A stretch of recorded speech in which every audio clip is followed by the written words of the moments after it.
Hola amigas y amigos, soy José Manuel Besanilla y bueno, en esta ocasión quiero agradecer la pregunta realizada por Turner y voy a hacer una respuesta y voy a aprovechar para compartir un poco de mi trayectoria, un poco de mi formación y me parece pertinente, no lo había yo hecho, pero bueno, gracias a que ustedes me preguntan, especialmente a Turner, lo voy a hacer. Quiero ofrecerles una disculpa si este video es un poco largo, pero bueno, me parece importante dejar constancia de la trayectoria y el camino que he realizado. Yo inicié mi práctica de artes marciales a los 4 años, aproximadamente en 1979, eh, hasta más o menos los 16, los 17 años.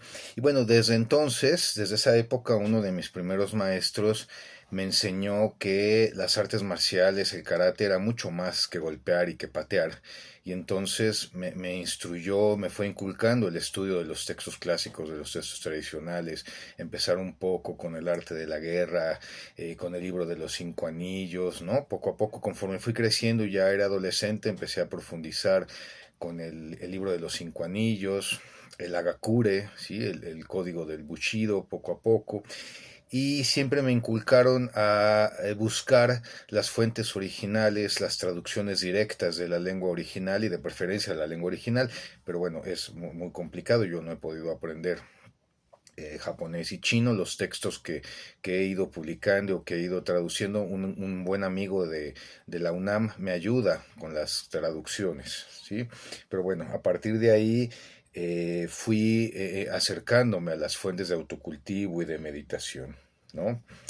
En esta etapa, ya adolescente más grande, tuve la oportunidad de acercarme mucho a la tradición de los danzantes, de los temazcales, como parte del grupo de artes marciales en el que yo estaba.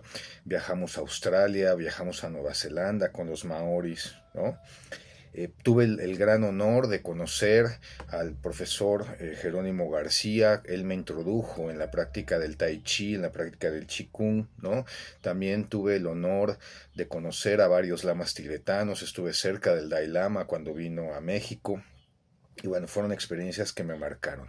Esta época fue muy interesante porque durante estos viajes y durante estas prácticas, además del Karate Do, del Shotokan, me tocó ver a mucha gente que se fanatizaba con estas prácticas rituales o que vivían en una fantasía, idealizando la espiritualidad, pero yo no me sentía completamente a gusto, me parecía que había algo que no estaba funcionando del todo bien, ¿no? Bueno, posteriormente, en los años 90, quien era mi maestro de karate en esa época, me lleva con el maestro Tsunanori Sakakura, aquí atrás, eh, fundador del Nippon Kempo en México. Él se fue a vivir fuera de México, entonces me dejó entrenando con el maestro Sakakura. Estuve con el maestro Sakakura aproximadamente 20 años. Alcancé el cuarto dan dado por el maestro Doi de Japón, ¿sí? Y bueno, paralelamente durante esta época aprendí judo en Bushido con el maestro, con el Shihan Jorge Ito.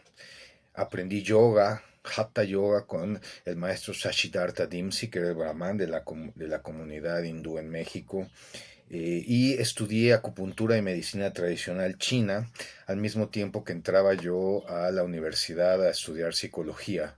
Me formé como psicólogo clínico, me formé como investigador. Actualmente tengo un doctorado en psicología y tengo experiencia académica. Yo ingreso a estudiar psicología por las preguntas sobre la naturaleza de la mente, del espíritu humano, del espíritu del guerrero que me detonaban las artes marciales, ¿no?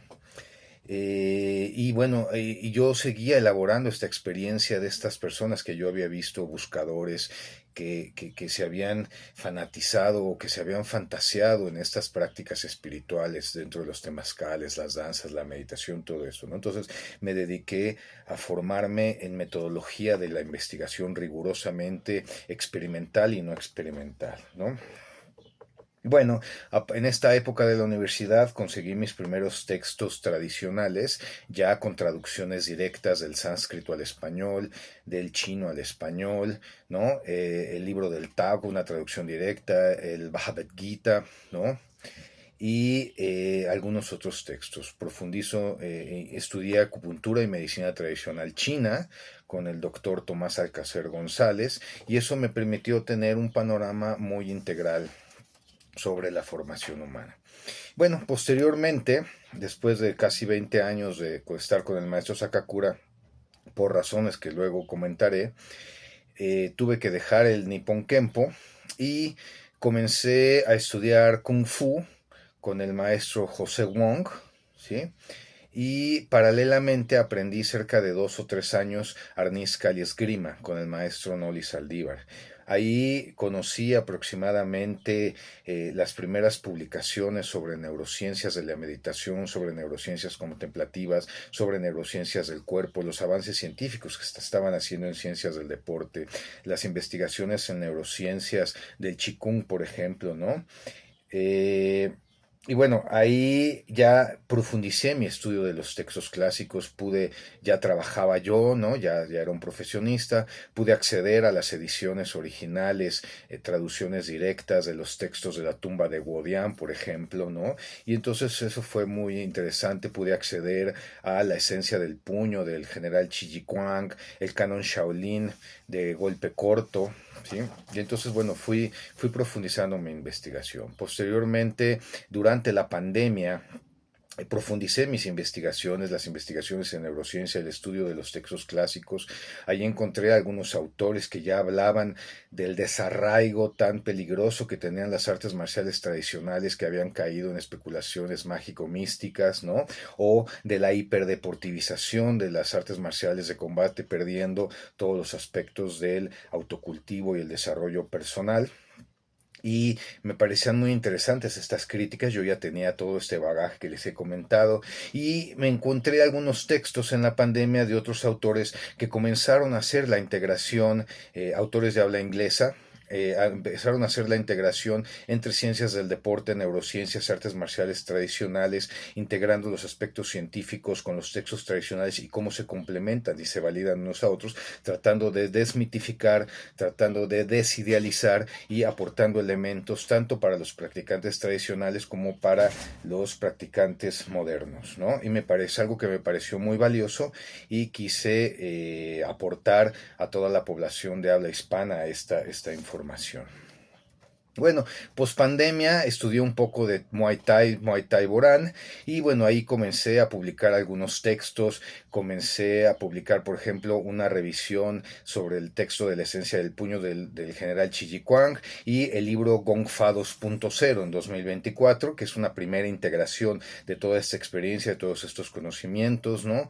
Donde ya integro la esencia del puño de Qi Ji Kuang, el canon Shaolin de golpe corto, algunos sutras budistas, el Anapanasati Sutra, el Sutra del Corazón, el Surangama Sutra, las prácticas de meditación, atención plena, ¿no? Y los textos, los conocimientos de la medicina tradicional china, del Huangdi Nei Ching, ¿no? El método para cultivar la vida. Y bueno, estamos avanzando y justamente los videos que voy publicando son extractos y son avances de esto, ¿no? Ahora, bueno, me estoy recuperando de un accidente que tuve en noviembre, se me lesionó la columna y estoy aplicando estos conocimientos. Y bueno, voy promocionando y voy divulgando esta información, ¿no? La idea es aportar elementos para que los practicantes tradicionales tengan una sólida formación desmitificada, fuera lejos de especulaciones mágico-místicas, y que los artistas marciales de combate tengan elementos para incorporar la dimensión de la recuperación y del autocultivo, especialmente cuando ya vamos en etapas que no son competitivas. Yo fui competidor seleccionado nacional de karate y fui competidor internacional de Nippon Kempo durante muchos años. Bueno, muchísimas gracias, estoy a sus órdenes y bueno, espero haber dado de manera sintética un panorama general de mi formación y de mi trayectoria. Muchas gracias.